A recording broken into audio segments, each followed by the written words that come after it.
Assalamualaikum warahmatullahi wabarakatuh. Bertemu lagi dengan saya Antoni Waniri, calon guru penggerak angkatan 11 dari Kabupaten Solo Selatan, Provinsi Sumatera Barat. Pada kesempatan kali ini saya akan menyampaikan aksi nyata modul 1.4 tentang penerapan budaya positif.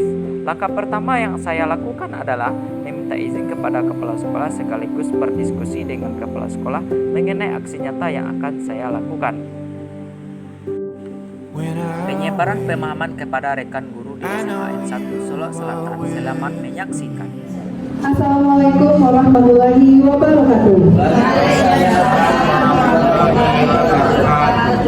Alhamdulillahirabbil alamin. Puji syukur kehadiran Allah Subhanahu wa taala yang senantiasa telah memberikan rahmat dan karunia-Nya kepada kita semua sehingga kita dapat berkumpul di ruang serbaguna SMA Negeri 1 Solo Selatan pada hari ini dalam rangka menyebarkan pemahaman dan penerapan budaya positif di SMA Negeri 1 Solo Selatan oleh CGP Angkatan 11 SMA Negeri 1 Solo Selatan.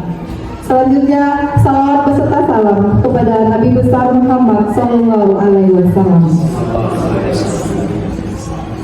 Yang terhormat Kepala SMA Negeri 1 Solo Selatan, yang kami hormati Ibu Wakil Kepala Sekolah SMA Negeri 1 Solo Selatan, yang sama-sama kami hormati Bapak Ibu Majelis Guru SMA Negeri 1 Solo Selatan, serta teristimewa pada Bapak Ibu CGP Angkatan 11.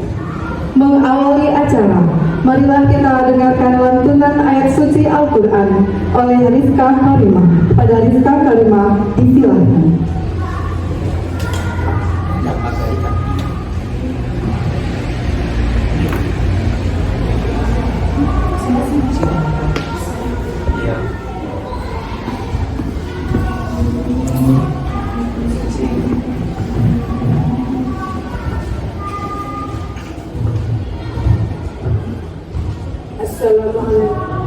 Assalamualaikum warahmatullahi wabarakatuh.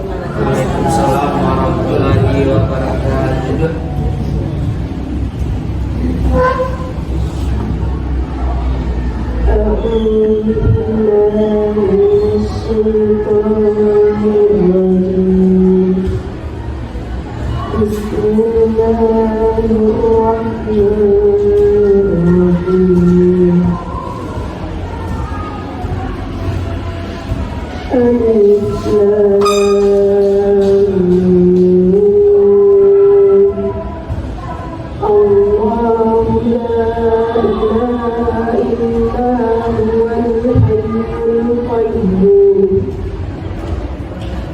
نزل عليك الكتاب بالحق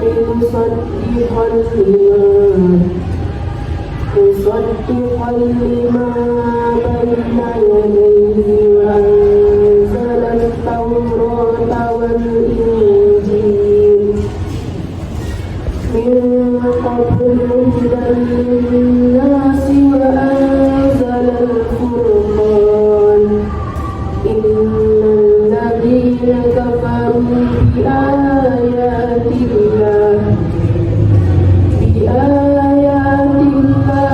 لهم عذاب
Hadirin yang berbahagia, acara selanjutnya pembacaan doa oleh Bapak Aidil Fitra SPDI.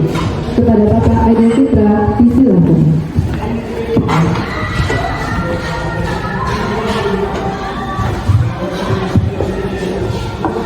Assalamualaikum warahmatullahi wabarakatuh. Nauzubillahi minasyaitonir rajim. Bismillahirrahmanirrahim. Alhamdulillahirabbil alamin. Wassalatu wassalamu ala asrofil anbiya'i wal mursalin wa ala alihi wa sahbihi ajmain. La ilaha illa anta subhanaka inni kuntu minaz zalimin. Rabbana zalamna anfusana wa illam taghfir lana wa tarhamna lanakunanna minal khasirin. Rabbana la tuzigh qulubana ba'da idh hadaitana wa hab lana min ladunka rahmah innaka antal wahhab. Rabbana hab lana min azwajina wa dzurriyyatina qurrata a'yun waj'alna lil muttaqina imama. Allahumma innaka afuwwun tuhibbul afwa fa'fu anna. Allahumma innaka afuwwun tuhibbul afwa fa'fu anna. Allahumma inni a'udzu bika min azabi jahannam wa min adzabil qabri wa min fitnatil mahya wal mamati wa min syarri fitnatil masiihid dajjal. Allahumma zidna ilman nafi'an wa rizqan thayyiban wa amalan mutaqabbalan. Rabbana atina min ladunka rahmah wa hayyi lana min amrina rasyada. Rabbana atina fid dunya hasanah wa fil akhirati hasanah wa qina adzabannar. Rabbana taqabbal minna innaka antas samiul alim wa tub 'alaina innaka antat tawwabur rahim. Subhana rabbika rabbil izzati amma yasifun wa salamun 'alal mursalin walhamdulillahi rabbil alamin. Assalamualaikum warahmatullahi wabarakatuh.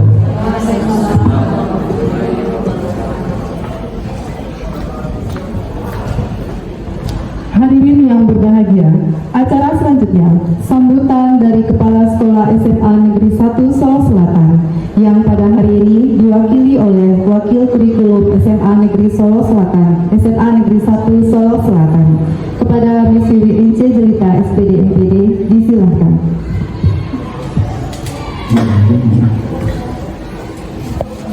Bismillahirrahmanirrahim. Assalamualaikum warahmatullahi wabarakatuh. Waalaikumsalam warahmatullahi wabarakatuh.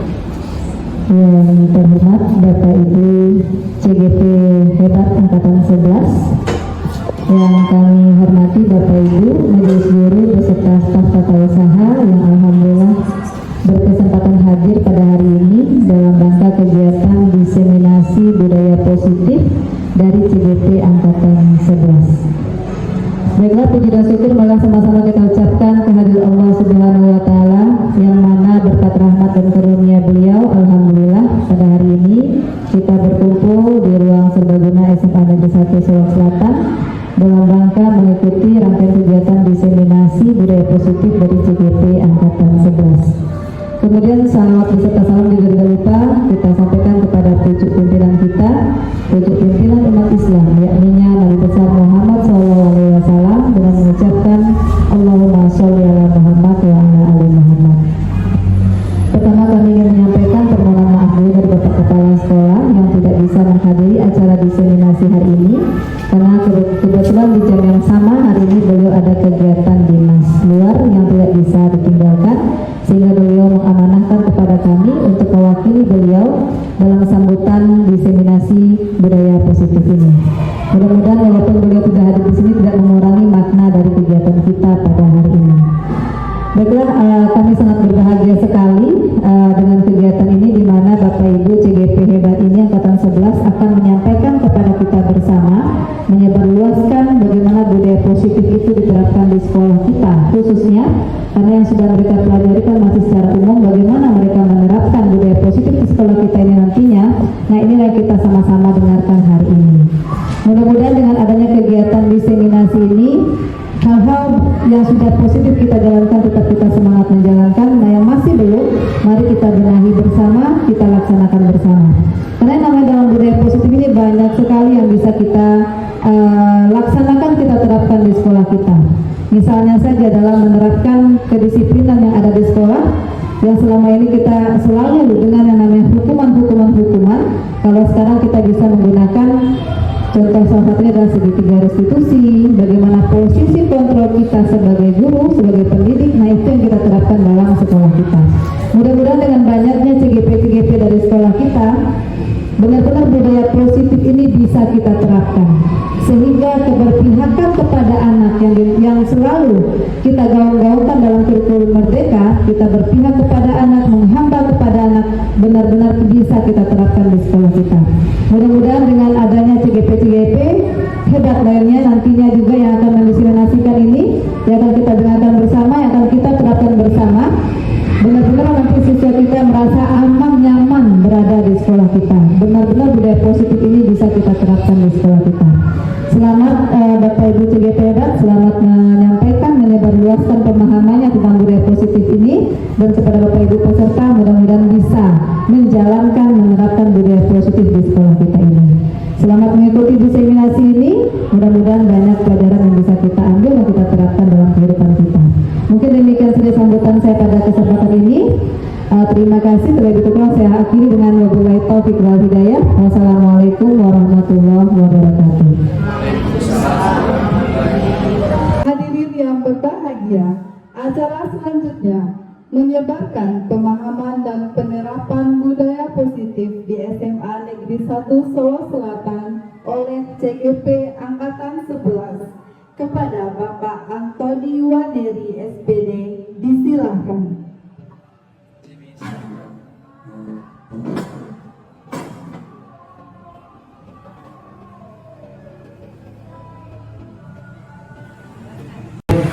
Selamat pagi Bapak Ibu. Pagi. Oke, kalau seandainya saya bilang pagi, nanti Bapak Ibu bilangnya pagi. Jelas ya? Saya ulangi kembali. Selamat pagi Bapak Ibu. Pagi. Oke, terima kasih, masih semangat. Oke, assalamualaikum warahmatullahi wabarakatuh.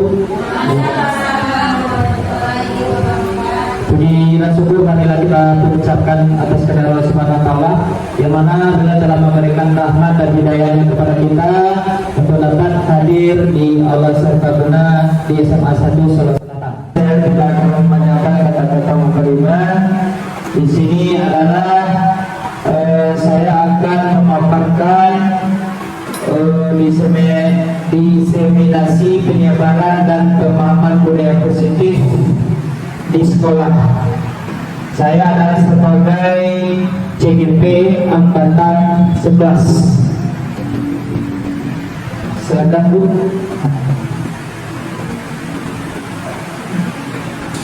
Menyebarkan pemahaman dan penerapan budaya positif di sekolah. Silakan melanjutkan slide-nya Bu. Budaya positif itu terbagi menjadi beberapa bagian.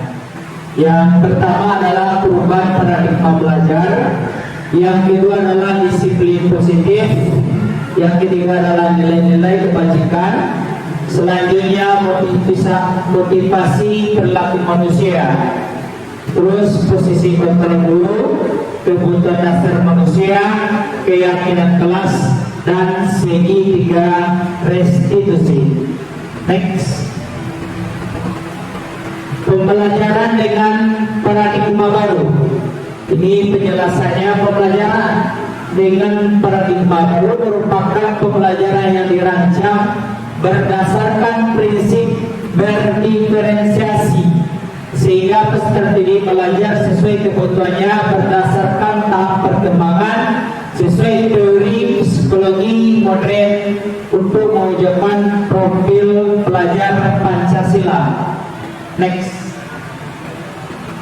Selanjutnya adalah miskonsepsi dalam teori kontrol. Miskonsepsi ini adalah kesalahpemahaman di dalam hubungan suatu konsep satu dengan konsep yang lainnya. Di sini adalah ilustrasi guru mengontrol murid. Selanjutnya adalah ilustrasi bahwa semua penguatan positif efektif dan bermanfaat. Berikutnya ilustrasi bahwa kritik dan membuat rasa bersalah dapat menguatkan karakter. Selanjutnya ilustrasi bahwa orang dewasa berhak memaksa. Nah, ini berikutnya adalah mengubah paradigma stimulus respon ke pendekatan teori kontrol. Nah, ini saya bikin dua kolam ya, buat stimulus respon dan teori kontrolnya. Di sini jelas. Yang pertama adalah realitas kebutuhan kita semua. Realitas atau kebutuhan kita berbeda. Itu adalah teori kontrolnya. Berikutnya yang kedua, stimulus respon. Semua orang melihat hal yang sama. Dan kalau kita lihat dari teori kontrolnya adalah setiap orang memiliki gambaran berbeda-beda. Berikutnya, dari stimulus respon, kita mencoba mengubah orang agar berpandangan sama dengan kita. Kalau kita lihat teori kontrolnya, kita berusaha memahami pandangan orang lain tentang dunia. Berikutnya, perilaku buruk dilihat sebagai suatu kesalahan. Teori kontrolnya, semua perilaku memiliki tujuan. Orang lain bisa mengontrol saya. Teori kontrolnya adalah hanya Anda yang bisa mengontrol diri Anda. Berikutnya, saya bisa mengontrol orang lain. Teori kontrolnya adalah Anda tidak bisa mengontrol orang lain. Berikutnya, pemaksaan ada pada saat rujukan gagal. Berikutnya, kolaborasi dan proses menciptakan pilihan-pilihan baru. Terakhir, model berpikir memang menang atau kalah. Selanjutnya, model berpikir menang-menang. Jadi dari grup mereka ini, kalau kita lihat nggak ada di sana menang atau kalahnya. Di sana adalah semua adalah sebagai pemenang. Di dalam rapor adalah nggak ada juara satu, juara duanya. Di sana adalah semua siswa adalah bagus, nggak ada yang bodoh, nggak ada yang salah. Next, selanjutnya, disiplin positif. Dari keterangannya, disiplin berasal dari kata disiplina yang artinya belajar. Disiplin mengacu kepada disiplin diri yang memiliki tanggung jawab terhadap apa yang dilakukannya berdasarkan nilai-nilai yang diyakini. Selanjutnya, disiplin positif merupakan suatu penerapan disiplin yang bertujuan untuk menumbuhkan kesadaran diri serta memberdayakan anak tanpa imbalan, atau istilahnya menurut kita adalah reward atau hukuman. Jadi kita tidak boleh memberikan suatu reward kepada anak. Kita dalam mendidik anak atau peserta didik, ini akan berakibat apa nanti ya, kecenderungan kita suruh dia minta imbalan. Jadi nanti apa yang kita kerjakan dia selalu mengharapkan suatu imbalan, tidak dari dirinya sendiri. Selanjutnya adalah sebagai pendidik, tujuan kita adalah menciptakan peserta didik yang memiliki disiplin diri sehingga mereka berperilaku mengacu kepada nilai-nilai kebajikan universal dan memiliki motivasi intrinsik dalam perilaku. Dan dalam motivasi intrinsik ini adalah dari dalam diri siswa tersebut. Sebelum kita lanjut, kita briefing dulu ya Bapak Ibu ya, biar kita bersemangat lagi untuk menghadapi atau melanjutkan materi berikutnya. Oke? Mau Bapak Ibu ya? Oke. Di sana udah saya sediakan kertasnya sama pulpen ya. Nah, tolong ini ada SPG-nya ya Bu ya. Tolong Ibu tuliskan nanti apa yang saya perintahkan. Di sini adalah kita membuat kalimat. Nah, kita membuat kalimat. Nah, kalimatnya adalah jika maka. Nah, tunggu dulu perintahnya. Nah, di sini ada dua kelompok kita bagi, ada kelompok jika dan ada kelompok maka. Nah, kita bagi Bapak Ibu. Di sini kelompok jika. Ya, jika. Di sini kelompok maka. Nah, silakan Bapak Ibu membuat kalimat berawalan,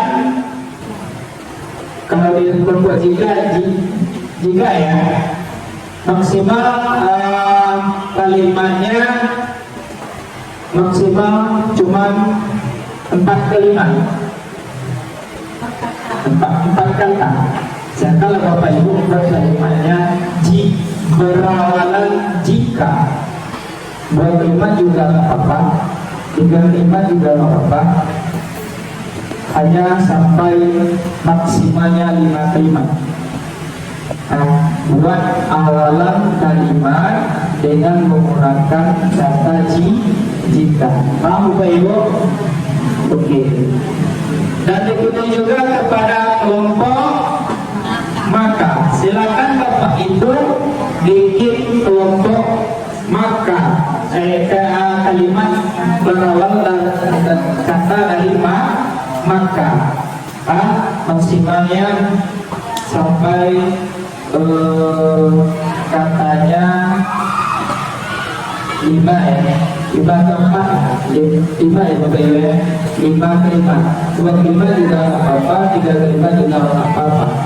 Nah, berawalan dari maka. Nanti akan kita hubungkan dan kita acak. Oke, silakan Bapak Ibu membuat kalimatnya berawalan dari kelompok maka tadi maka, dari kelompok jika nanti jika. Ini jika ya, ini maka. Oke, paham ya Bapak Ibu ya? Nah, itu scripting kita. Nanti kita acak. Silakan Bapak Ibu membuat kalimat dengan berawalan jika dan maka.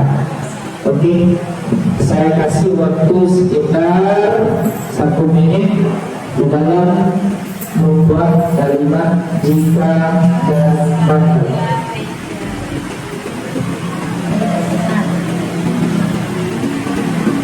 Oke, semangat Bapak Ibu.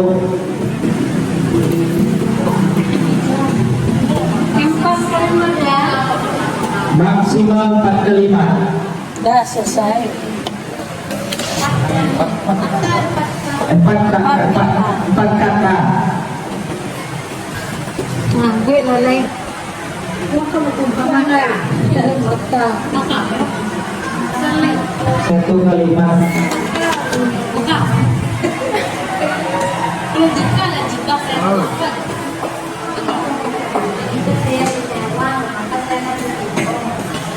Tapi kan awak saya buat di bakau.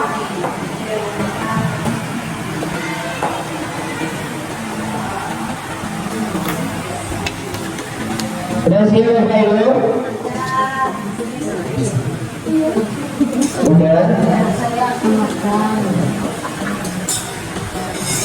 Kalau kalian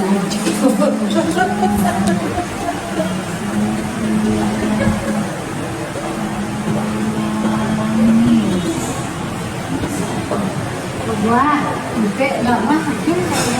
Lancar. Maka saya tidur. Maka Oke, saya ya. Nanti saya minta untuk membacakan, silakan ibu baca ya. Nah, sekarang saya minta dulu kepada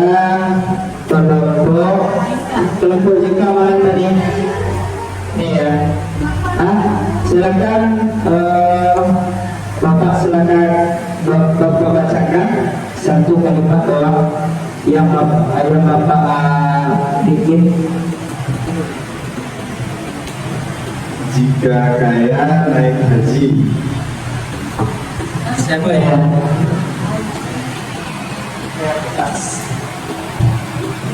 maka saya tidur.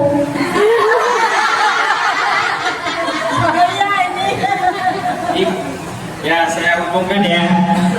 Kata Bapak tadi, jika saya naik haji, kata Tuhan, saya tidur. Tidak tidur.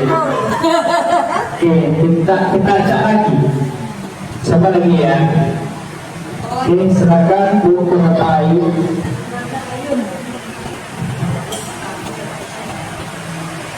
Jika saya menjadi kepala lapor, Siapa ya?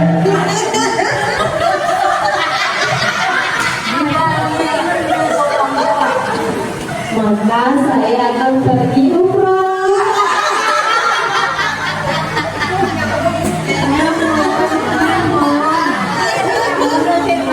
Oke, siapa lagi? Bu Ita.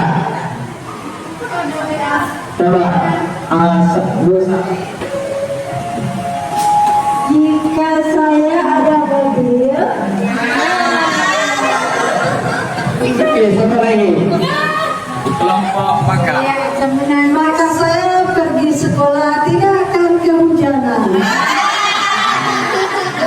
Oke, itulah ekspresi kita sedikit ya, menghubungkan kata jika dan maka. Oke, hanya itulah ekspresi kita. Sekian dan terima kasih. Kita lanjut ke materi berikutnya. Nah, dan berikutnya adalah nilai-nilai kebajikan universal. Di mana nilai-nilai kebajikan universal adalah nilai-nilai kebajikan yang disepakati bersama, lepas dari suku bangsa, agama, bahasa maupun latar belakangnya. Nilai kebajikan yang diharapkan dalam kurikulum merdeka itu adalah yang pertama adalah beriman dan bertakwa kepada Tuhan Yang Maha Esa dan berakhlak mulia. Jadi kita memimpikan peserta didik kita itulah yang beriman dan bertakwa kepada Sang Pencipta. Yang kedua, berkebinekaan global. Selanjutnya, mandiri, bergotong royong, bernalar kritis dan kreatif. Itu adalah itu adalah nilai-nilai kebajikan universal yang kita harapkan kepada peserta didik kita. Next, selanjutnya, kebutuhan dasar manusia. Kebutuhan dasar manusia adalah segala sesuatu yang kita lakukan untuk mendapatkan apa yang kita inginkan.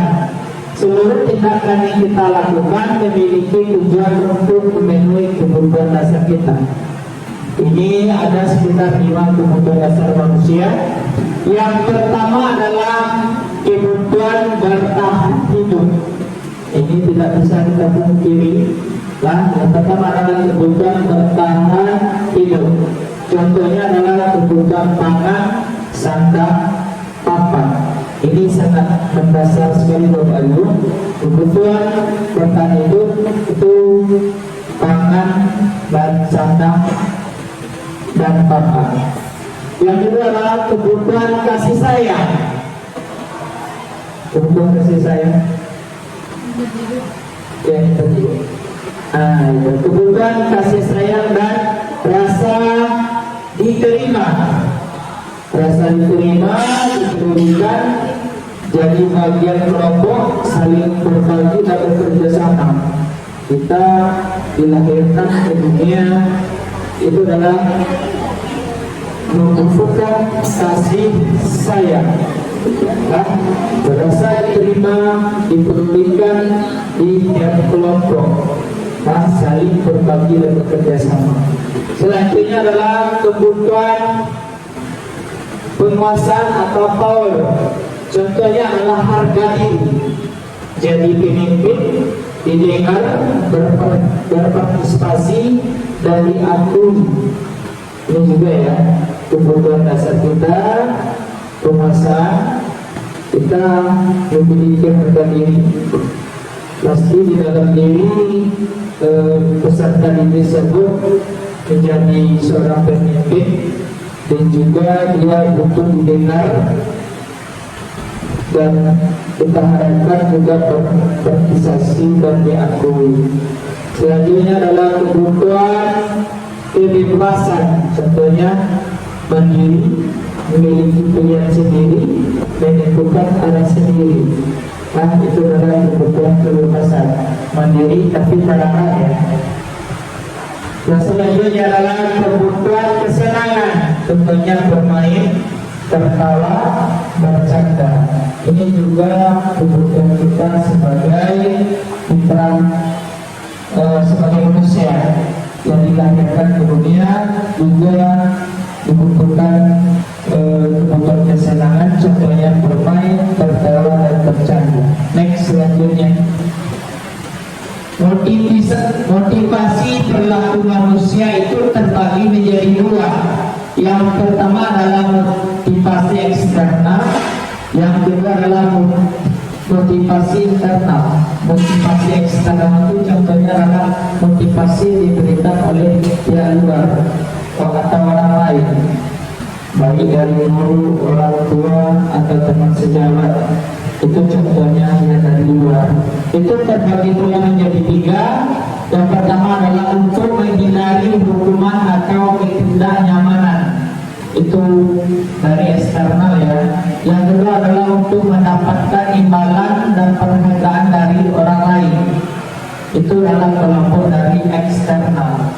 Yang kedua adalah motivasi internal, untuk menghargai diri sendiri dan menjadi pembelajar sepanjang ayat. Itu adalah termasuk di dalam motivasi internal. Next. Ini pertanyaannya Bapak Ibu ya. Menurut pandangan Bapak Ibu yang saya tanya, Bapak Ibu kan lihat gambar seperti siswa atau peserta didik yang mengerjakan tugasnya yang diberikan oleh seorang guru. Dari gambar tersebut saya bikin pertanyaan, motivasi apakah yang paling banyak ditemukan pada murid kita datang ke sekolah? Menurut Bapak itu gimana? Dari gambar tersebut, motivasi apakah yang paling banyak ditemukan kita datang ke sekolah? Kira-kira siapa yang berjawab? Oke, silakan Bu. Terima kasih Bapak atas waktunya. Kalau saya lihat dalam gambar ini, motivasi intrinsik Pak, yang dari dalam diri sendiri. Karena anak kita sadar betul bahwa belajar ini adalah untuk dirinya sendiri, untuk masa depannya sendiri, sehingga motivasi yang keluar dari dalam dirinya sendiri. Terima kasih Pak. Oke, kasih tepuk tangan dulu. Oke, kasih tepuk tangan dulu ya. Terima kasih Bu ya, benar ya. Motivasi dari dirinya sendiri atau dari dalam dirinya sendiri. Oke, selanjutnya adalah hukuman, konsekuensi, dan restitusi. Yang pertama di bagian hukuman. Hukuman itu tiba-tiba. Kita sebagai seorang guru jangan memberikan hukuman kepada peserta didik kita. Ini akibatnya fatal nanti Bapak Ibu, bisa membekas sampai dia besar nantinya, sampai kekanak-kanak dunia. Kalau kita memberikan hukuman, apalagi mencaci, memaki segala macamnya, itu akan terkenal kenal sama dia, akan ingat sama dia. Ketika kita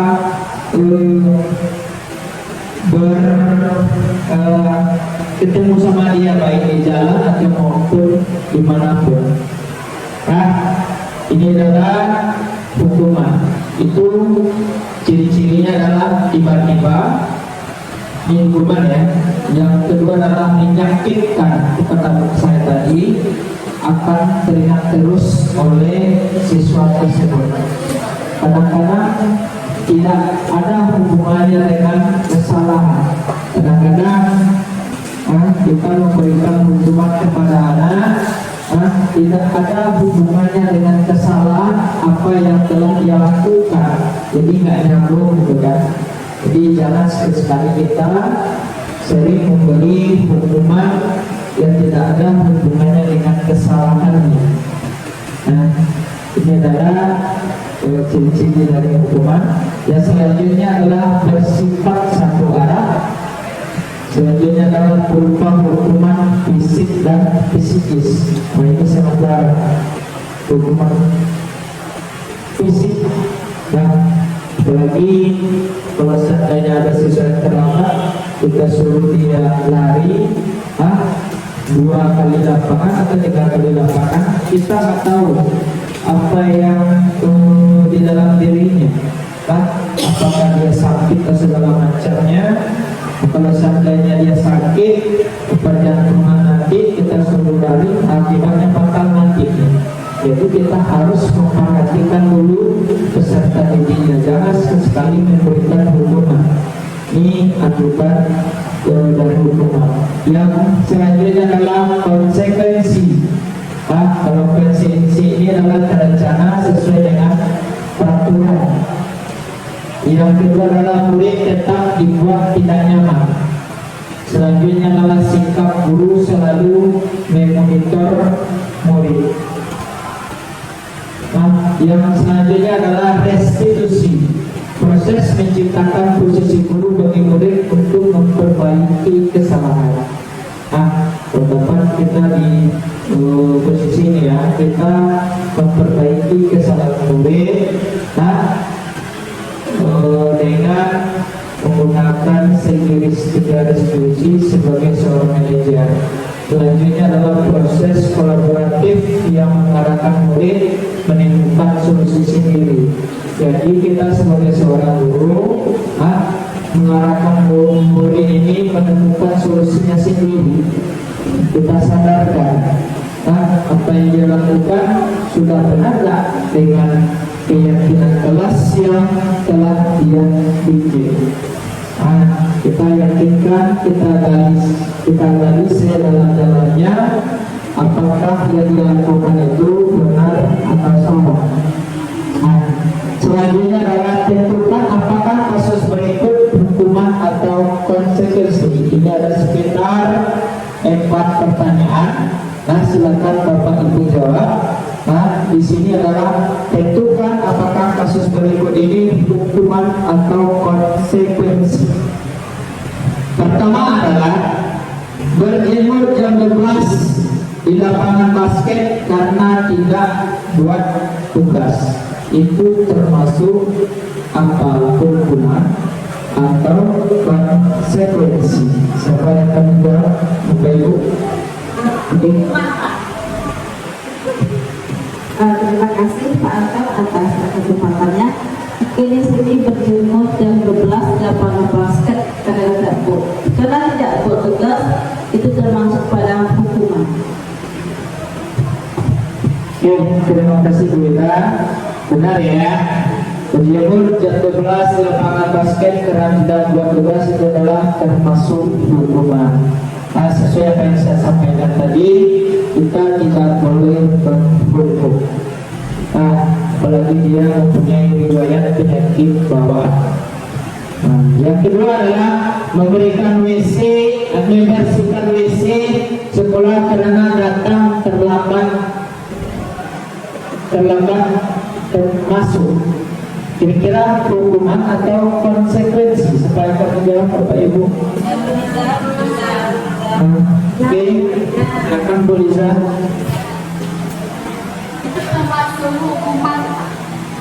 Oke, terima kasih Bu Liza. Itu adalah termasuk hukuman.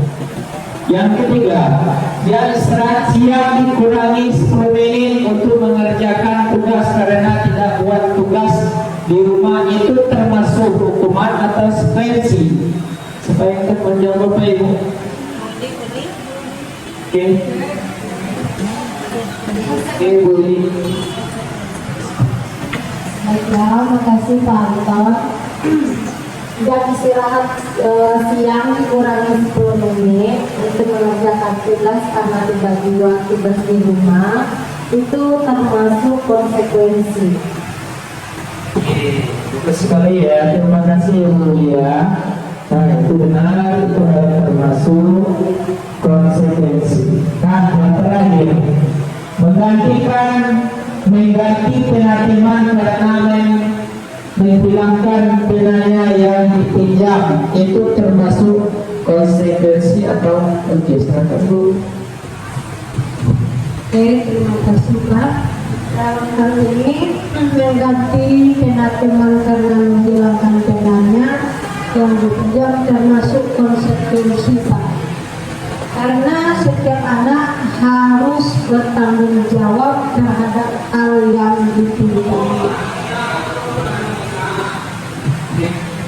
Oke, terima kasih Bu ya, benar ya, karena siswa harus bertanggung jawab atas dana yang diberikannya, itu dalam termasuk konsekuensi. Oke, Bapak Ibu telah menjawab pertanyaannya. Kita lanjut di slide berikutnya. Kelima, posisi kontrol. Nah, kira-kira kita berada di mana? Saya yakin percaya kita adalah di posisi manajer. Nah, yang pertama adalah penghukum. Nah, jangan sekali kita menghukum. Kata saya tadi akan berbuat fatal kepada peserta didik kita. Yang kedua, membuat rasa bersalah. Nah, ini akan teringat terus oleh peserta didik kita nanti.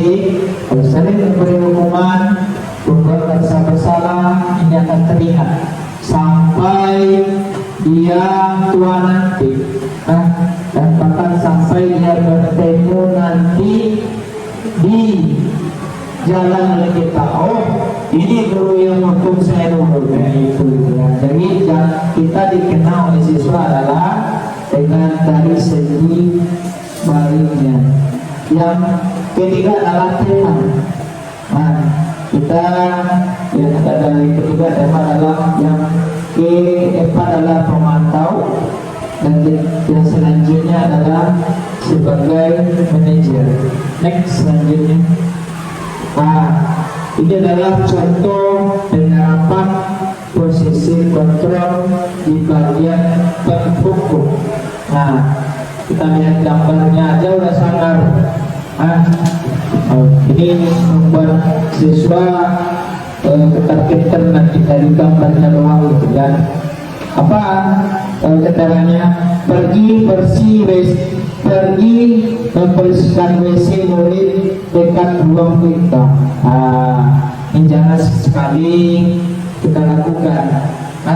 Apalagi nanti kita dikenal oleh siswa kita dari segi yang negatifnya. Yang kedua adalah pembuat rasa bersalah, di mana berapa kali Bapak Ibu menasihati kamu agar tidak terlambat lagi. Kenapa masih juga terlambat?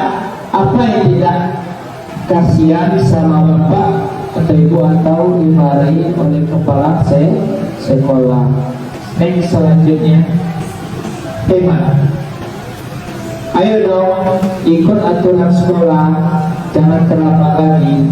Tolong bantu bapak atau ibu ya. Ya, sudah untuk kali ini tidak apa-apa.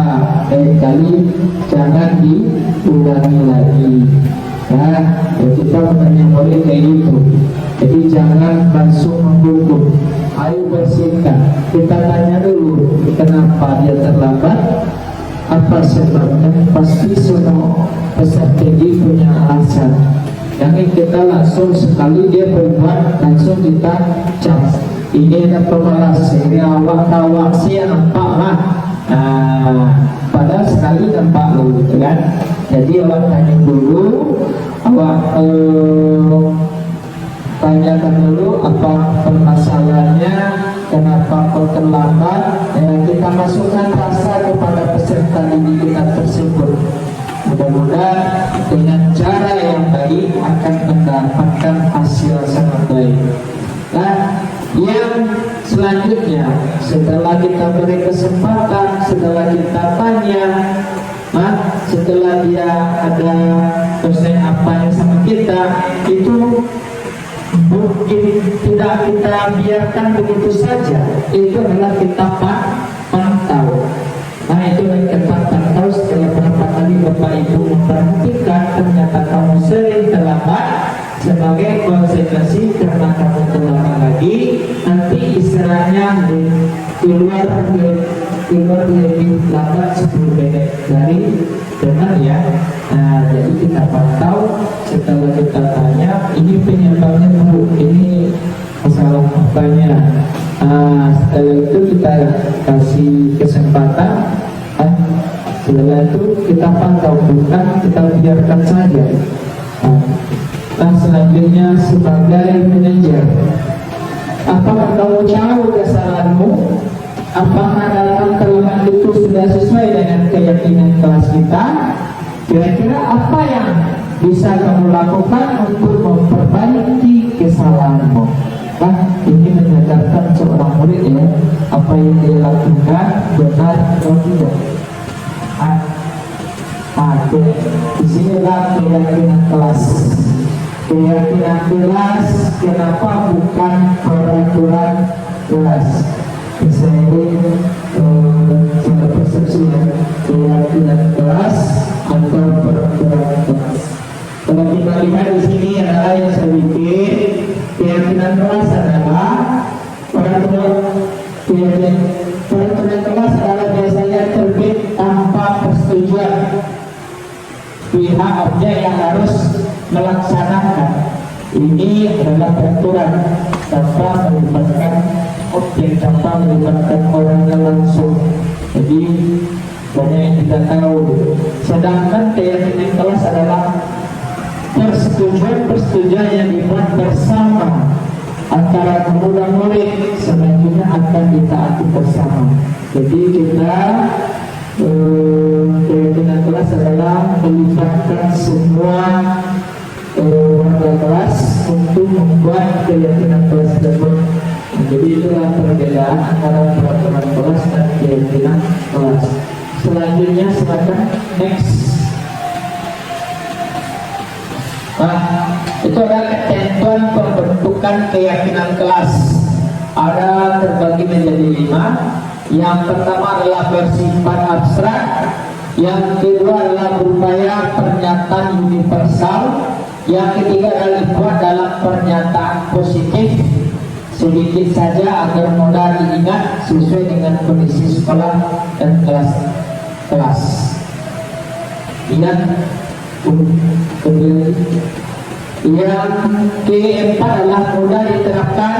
Yang kelima adalah melibatkan semua warga sekolah ke kelas dalam membuat keyakinan. Next.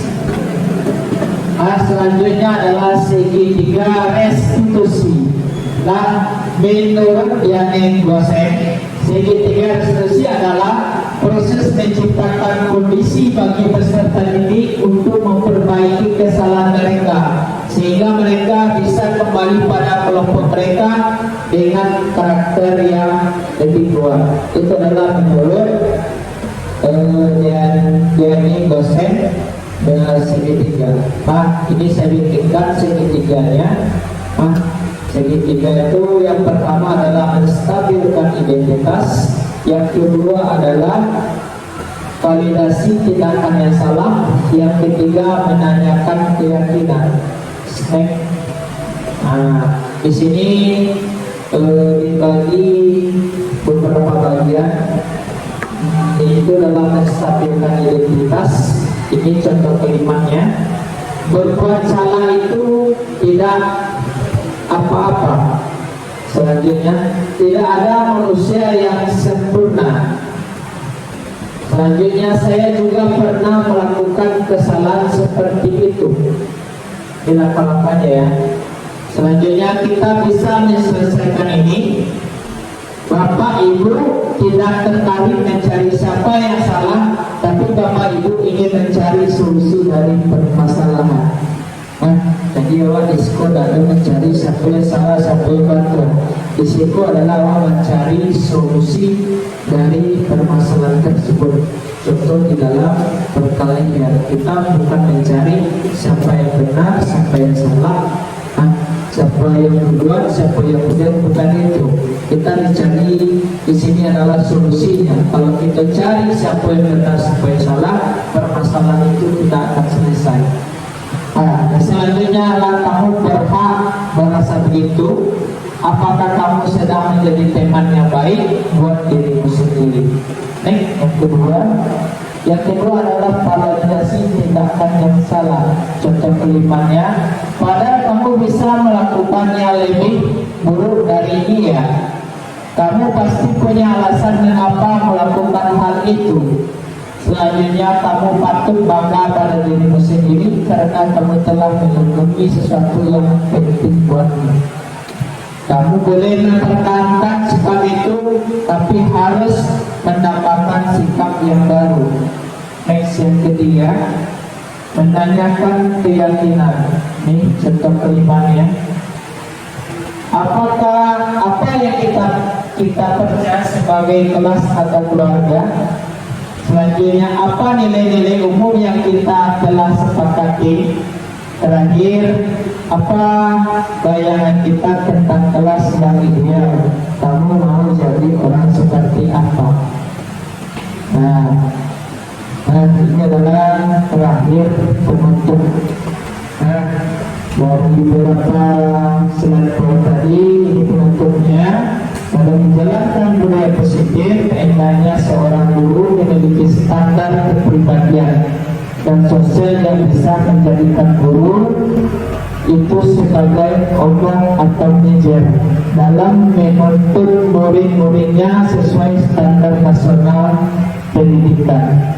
Nah, itulah metode yang saya sampaikan. Kalau ada yang ragu, yang ingin bertanya, dipersilakan.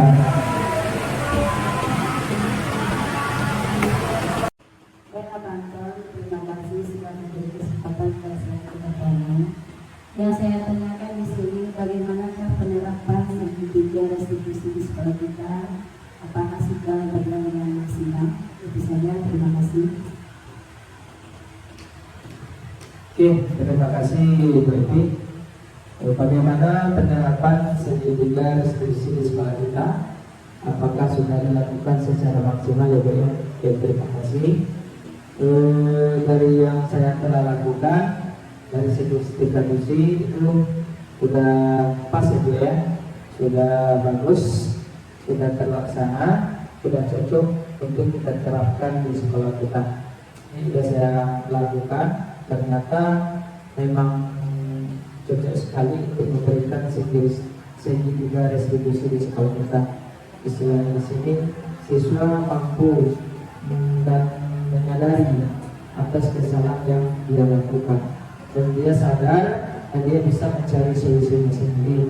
Nah, di sini kita butuh penguatan, mendampingi, menuntut dan mengayomi siswa tersebut, supaya dia jangan berulang dengan kesalahan yang kedua kali.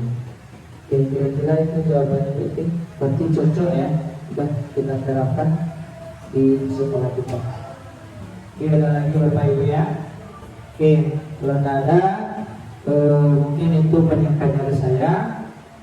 Terlebih dan terkurang saya mohon maaf. Saya akhiri. Assalamualaikum warahmatullahi wabarakatuh.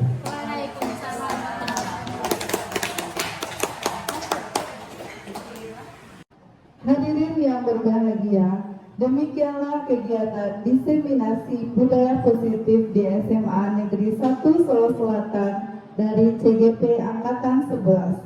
Terima kasih kami ucapkan kepada Bapak Ibu CGP Angkatan 11. Semoga ilmu yang telah diberikan kepada kita dapat kita terapkan di SMA Negeri 1 Solo Selatan. Sehingga kita sebagai Bapak Guru hebat SMA Negeri 1 Solo Selatan dapat menerapkan kurikulum merdeka yang benar-benar berpihak kepada murid. Dan untuk mengakhiri acara pada kesempatan kali ini, izinkan saya untuk memberikan satu pantun. Burung dara, burung cendrawasih, cari dulu di Papua.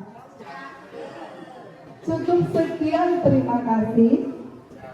Semoga bermanfaat untuk semua. Wabillahi taufiq wal hidayah. Assalamualaikum warahmatullahi wabarakatuh.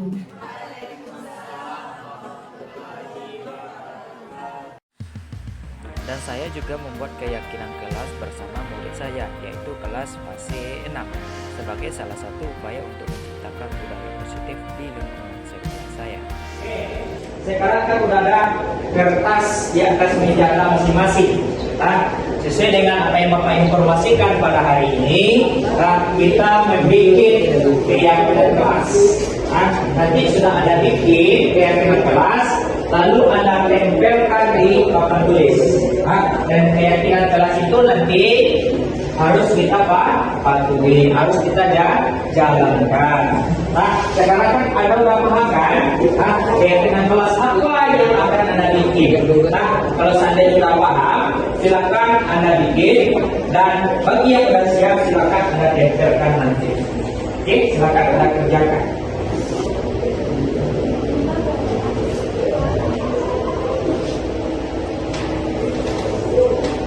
Minimal satu ya. Satu doang.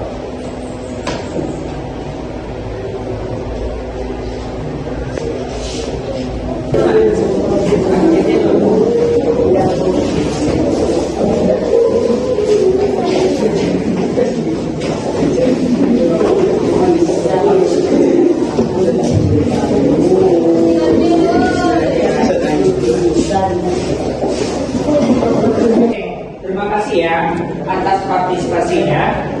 Sekarang Anda sudah bikin keyakinan kelas. Nah, sekarang kita kelompokkan. Keyakinan kelas yang sudah Anda bikin. Nah, kita baca yang pertama. Saling menghargai. Kita taruh di sini ya. Tidak boleh menghina fisik teman. Satu kelompok ya.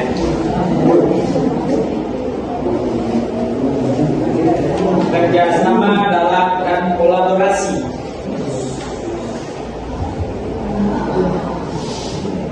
Tidak mengganggu teman yang lain saat belajar. Kita masuk kolaborasi juga ya.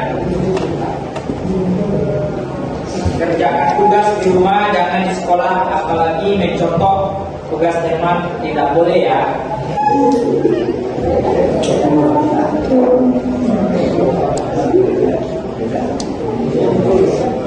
Tidak boleh membuli teman. Dimasuk di sini ya. Tidak membuli teman di dalam kategori ya. Tidak boleh membuli dalam suci ya. Tidak boleh mencemooh fisik, ini masuk sini juga ya. Tidak boleh mengejek teman, masuk sini juga. Menjaga perhatian kelas. Tidak boleh membuli juga masuk sini.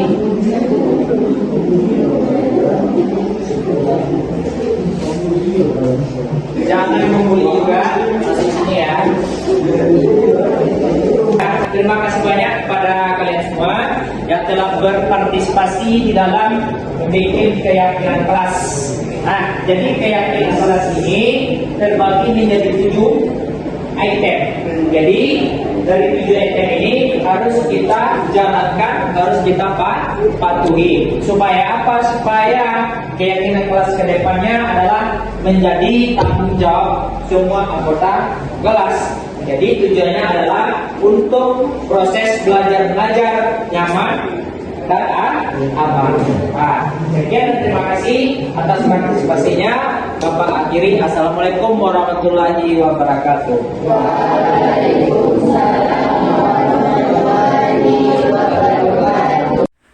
Testimoni dari rekan sejawat. Assalamualaikum warahmatullahi wabarakatuh. Perkenalkan, nama saya Afri Madena sebagai teman sejawat dari Bapak Antoni Waneri yang sedang melaksanakan pendidikan calon guru penggerak angkatan 11. Dengan kegiatan ini saya sangat tertarik untuk melakukannya dan menerapkan kegiatan budaya positif di sekolah, yaitu dengan menerapkan pembuatan keyakinan kelas terhadap siswa yang ada di sekolah. Dengan itu semua banyak perubahan yang terjadi kepada siswa tersebut dengan menerapkan keyakinan kelas tersebut, yaitu untuk memajukan sekolah kami.